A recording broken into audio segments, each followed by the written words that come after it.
Hello everyone and welcome back to another episode of D&D CR Exposed. Here we are looking at a monster from the Creature Codex, and it is called the Peluda Drake.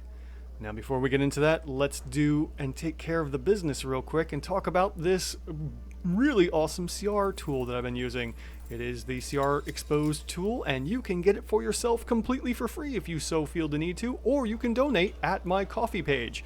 Check the link in the description below to get yourself over there to grab yourself this copy for free as well, plus some other little sheets and tchotchkes that I use to make my calculations here. On top of that, you also get all these other tabs down here. You can see the update, encounter builder, spell damage lookup, and well, this one's not here. That's my trap CR that I was working on. I kind of forgot about it. But anyways, there's a couple other tabs here, plus some other pages and stuff to have some fun with this. You get the reset button, and I may be working on a new button to help you export all the stuff you make here with a custom monster to the homebrewery page. Keep an eye out for that. In any event, if you also want to suggest a monster, you can check the Google Sheet link in the description, or better yet, leave a comment because that helps with the algorithm. It'd be greatly appreciated. So, with that out of the way, let's take a look at the Peluda Drake here and go ahead and start breaking down its stats. So, we are going to see here that we have ourselves a large dragon. Chaotic neutral, that stuff doesn't matter except for it being large, technically. Even then, we don't really need to worry about that because the hit points are just whatever. Anyways, 15 AC. This is a large creature. Come on, give me the large. There we go. It's got 8d10 hit dice, and we're going to go ahead and throw in the stats 17, 14, 16, 6, 14, and 10, respectively from strength down to charisma. Then we are going to give it a CR3 challenge rating, and that just helps with some of the adjustments in the tool. Again, it's not necessarily that important, but you know, it could break the tool a little bit, so it's maybe more important than I'm leading on. Moving on from its stats, we see that we have 2 saving throws, so because it's a 0 to 2, we don't make any adjustments and we don't get any bonuses from there. Everything else doesn't matter, at least for calculating the CR. Now we move on to quill regrowth. The Peluda has 24 large spiny quills and dozens of smaller ones. It uses a large quill every time it makes a quill attack or a creature is successfully damaged by its spiky hide. So we will skip this, doesn't matter. We move on to spiky hide. A creature that touches the Peluda or hits it with a melee attack within 5 feet of it must succeed on a DC 13 dex save or take 4 piercing and 3 poison damage. Alright, so that is important, because that is part of the heated body, technically. So we are looking at a dex save here, and that is touches or attacks. So we're not worried about being in the presence of it, only if we attack. So we only have to calculate this once, and that's going to be a total of 4.5 plus 3.5 because we have odd number dice here. So we'll go ahead and hit equals, and we'll do 4.5 plus 3.5. Totaling 8, and if you check the notes here, multiply damage times 2 if attacking and standing next to it deals damage, else damage times 1. So for this instance, just damage times 1. Technically, if this monster was expecting to have multiple enemies around it, you know, maybe we could calculate at most 2, but generally 1 should be enough. So we'll go up to the top here and take a look. We have no more traits, just that little thing there about quills and what have you. So we'll go ahead and move on to the action economy for our Peluda Dragon, or Peluda Drake, excuse me. And we'll see that we only have a bite, a tail, quill, and a breath weapon. We have 2 options here, steam breath and acid breath. So let's take a look here. What do we have in common? Well, everything so far has a +5 to hit, so we'll go ahead and throw that into the attack bonus here on the left side for offenses. And then we will move on to checking out the breaths here. Steam breath exhales a 15-foot cone, which is a short-range cone, and important for Tales of the Valiant gaming and creating custom monsters, but not necessarily here. We have a dex save of 13 con, taking 22 or 4d10 fire damage on a failed save, or half as much on a successful one.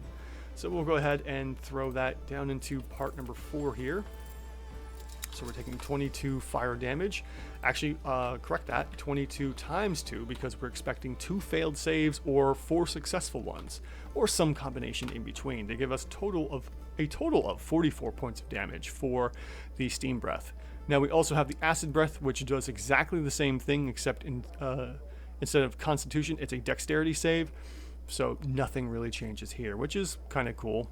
We just have two different options of how we want to screw with our players.